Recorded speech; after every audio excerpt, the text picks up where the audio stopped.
तो हमारी सबसे मुख्य मांग ये है कि आशीष मिश्रा के खिलाफ सख्त से सख्त कार्रवाई हो और उसे रिग्रेस इम्प्रिजनमेंट जो है कड़ी सजा दी जाए कानून द्वारा। जो विटनेसेस हैं उनको प्रोटेक्शन दी जाए, जिनके परिवार से जो शहीद हुए हैं किसान उनको कंपनसेशन दिया जाए। ये हमारी मुख्य मांगे हैं।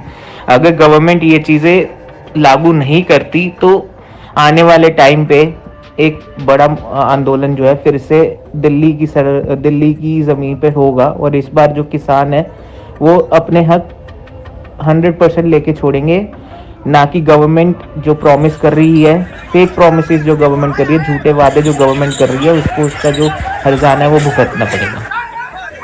मैं भारतीय किसान यूनियन एकता अगराहां का जनरल सेक्रेटरी सुखदेव सिंह कोकरी कलां बोल रहा हूं। जो 1 साल आंदोलन चला था दिल्ली के बॉर्डरों पर, उसमें जो 3 कृषि विरोधी कानून थे वो तो वापस करवा के उठे थे। जो उस वक्त किसान शहीद हुए थे उनके वारसों को मुआवजा और नौकरी की मांग भी मान तो ली गई थी।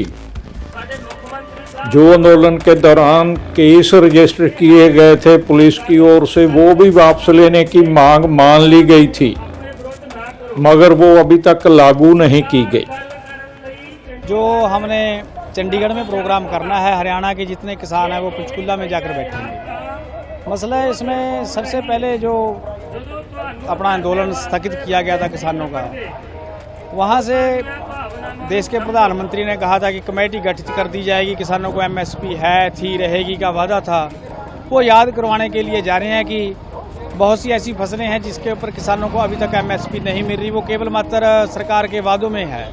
ये 3 दिवसीय महापड़ाव संयुक्त किसान मोर्चा और केंद्रीय श्रमिक संगठनों के संयुक्त देशव्यापी आह्वान पर मोदी सरकार के कॉरपोरेट सांप्रदायिक गठजोड़ के खिलाफ किसान मजदूरों की 21 सूत्री मांगों को लेकर किया गया था।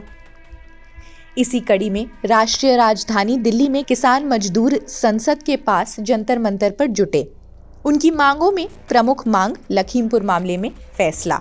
25 जनवरी को अदालत ने आशीष मिश्रा को 8 सप्ताह के लिए अंतरिम जमानत दे दी थी। जांच के बाद भी, पुलिस की जांच के बाद भी उसके खिलाफ कोई कार्रवाई नहीं हो रही। 3 अक्टूबर 2021 को कृषि कानूनों के खिलाफ प्रदर्शन कर रहे 4 व्यक्तियों की मौत हुई, जब वाहनों का एक काफिला जिसमें राज्य मंत्री अजय मिश्रा का एक वाहन भी शामिल था, उनके ऊपर चढ़ा दिया गया। 2 भाजपा कार्यकर्ता आगामी हिंसा में एक वाहन के चालक और एक पत्रकार की भी मौत हुई। हमने बात की मारे गए पत्रकार रमन कश्यप के भाई पवन कश्यप से।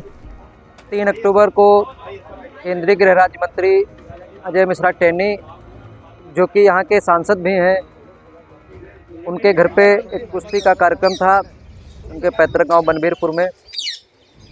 उसमें केशव प्रसाद मौर्य उप मुख्यमंत्री जी को आना था। 25 सितंबर 2021 को अजय मिश्रा टेनी ने एक विवादित बयान दिया था, किसानों को लेकर टिप्पणी की थी, जिसके बाद में किसानों में काफ़ी रोष था। इसीलिए किसानों ने फैसला किया कि हमें शांतिपूर्वक काले झंडे दिखाने और मंत्री का विरोध करना है।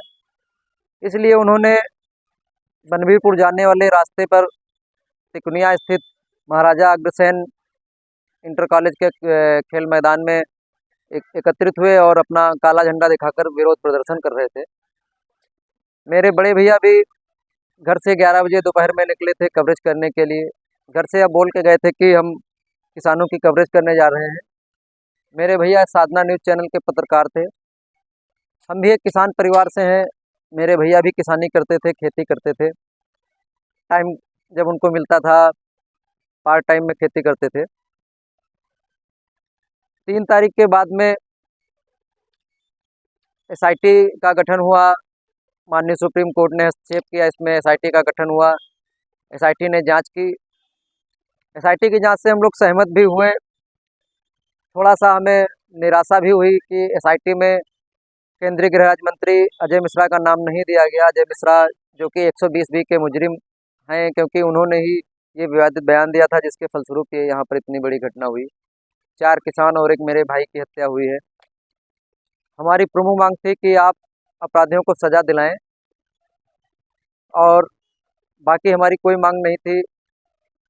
लेकिन फिर भी हमारे किसान नेता राकेश टिकैत और उत्तर प्रदेश के कुछ बड़े अधिकारियों के बीच में जो वार्ता हुई, इसमें यह तय हुआ था कि एक सरकारी नौकरी और 45 लाख रुपए दिए जाएंगे। तो 45 लाख रुपए तो दे दिए गए, लेकिन सरकारी नौकरी का कोई आश्वासन अभी तक नहीं मिला है। सरकारी नौकरी की मांग हमने भी की थी, अलग से की थी मांग, लेकिन कोई आश्वासन नहीं मिला उसका, और अभी तक कोई नौकरी नहीं मिली है। आरोपी जेल में जाएंगे ये भी कहा गया था, आरोपियों को सजा मिलेगी, लेकिन आरोपी मंत्री का बेटा आज बाहर घूम रहा है, हमारे एक कस्बे में होकर निकलता है, हमारी आंखों के सामने से निकलता है। मैं आपको बता दूं कि अगर दुख दर्द नापने का कोई पैमाना होता तो वो भी शायद फेल हो जाता हमारे इस दुख के सामने। उसकी बड़ी बड़ी होर्डिंग से लगी है, उसका प्रचार हो रहा है, होर्डिंग लगी है, दीपावली की बधाई दे रहा है, भैया दूज की बधाई दे रहा है। तो ये देख के हम लोगों को काफ़ी दिक्कतें होती हैं। हमारा तराई का एरिया है, किसान ज़्यादातर यहाँ कर्ज में डूबा रहता है, कभी बाढ़ से उसकी फसलों में नुकसान हो जाता है, कभी सूखा पड़ जाता है, गन्ने का पेमेंट वो समय से नहीं मिल पाता है। और इस मुकदमे को लड़ने के लिए, जो हमारा ये मुकदमा चल रहा है, इस मुकदमे को लड़ने के लिए काफ़ी दिक्कतों का सामना करना पड़ रहा है। माननीय सुप्रीम कोर्ट का हस्तक्षेप है, जो ये इतने दिन जेल में रहकर आए हैं, इनको जमानत मिली, सशर्त जमानत मिली कि यूपी और दिल्ली में नहीं रह सकते हैं। हालांकि बाद में इनको दिल्ली जाने की परमिशन मिल गई मंत्री पुत्र को, लेकिन ज़्यादातर मंत्री पुत्र अपने पैतृक गांव में ही रहता है, और इतना दहशत का माहौल है कि इनके खिलाफ कोई बोलने को तैयार नहीं है। मंत्री अजय मिश्रा, जो कि पहले से ही आरोपी हैं एक हत्याकांड के, और इन्होंने प्रभात गुप्ता, एक जो छात्र नेता थे, इनकी सन 2000 में बीच बाजार में गोली मारकर हत्या की थी। इसी के आरोप में वो पहले भी आरोपी हैं। इसका मुकदमा प्रभात गुप्ता के भाई राजीव गुप्ता आज भी लड़ रहे हैं, जो मामला हाई कोर्ट के बाद में अब सुप्रीम कोर्ट में विचाराधीन है। इसके बाद हम लोगों का पूरा जीवन अस्त व्यस्त हो गया है। हमारे घर पर सुरक्षा लगी हुई है, हमारे साथ में सुरक्षा लगी हुई है, हमारी सारी प्राइवेसी ख़त्म हो गई है। हम लोग अकेले कहीं जा नहीं सकते हैं, एक डर का माहौल बना रहता है, बच्चों में डर का माहौल बना रहता है। और मंत्री आज भी अपने पद पर बरकरार हैं, जबकि मंत्री ने ये कहा भी था, अजय मिश्रा टेनी ने ये कहा था कि अगर मेरा बेटा आरोपी साबित होता है तो मैं अपने पद से इस्तीफा दे दूंगा। लेकिन आज भी वो मंत्री लगातार मीटिंगें कर रहे हैं, और किसानों को एक ये ठेंगा ही दिखाना है, हम पीड़ितों को एक ठेंगा ही दिखाना है सरकार की तरफ से। हमें कोई आश्वासन के अलावा और कुछ नहीं मिला है। पुलिस केस बने हैं किसानों के खिलाफ, और बहुत सारी जगह पर जो शहीद हुए हैं किसान, उनके वारसों को भी अभी तक मुआवजा नहीं मिला। नौकरी भी बहुत से वारसों को नहीं मिली। तो अगला सवाल जो है, कितने संगठन जत्थेबंदियां इस वक्त आपस में जुड़े हैं जो ये प्लान कर रहे हैं? देखिए, नेशनल लेवल पर तो पूरी संख्या सैकड़ों में है। पंजाब में 27 जत्थेबंदियों ने, 27 संगठनों ने जुड़कर ये मोर्चा लगाया है 26, 27 और 28 नवंबर का, और बहुत बड़ी गैदरिंग हुई है और बहुत जोश था किसानों में। बहुत बड़ी संख्या में महिलाएं भी थी, नौजवान भी थे। तो छोटे किसान इस यहाँ जो पंजाब में मैं बता रहा हूँ, और संगठनों ने हमायत भी की है। जैसे ट्रेड यूनियनों ने, 6-7 ट्रेड यूनियनें भी अपने वर्कर लेकर कुछ शामिल हुए हैं, कोई 1 दिन, कोई 2 दिन।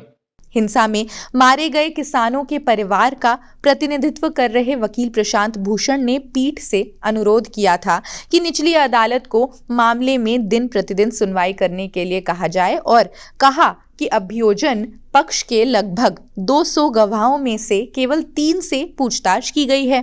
केंद्र सरकार द्वारा ऐतिहासिक किसान आंदोलन के निलंबन के समय जो लिखित वादे किए गए थे, उनको लागू न करके जो विश्वासघात किया गया, उसके खिलाफ 3 दिवसीय महापड़ाव यानी कि 26, 27 और 28 नवंबर को राष्ट्रीय स्तर पर आह्वान के तौर पर किया गया।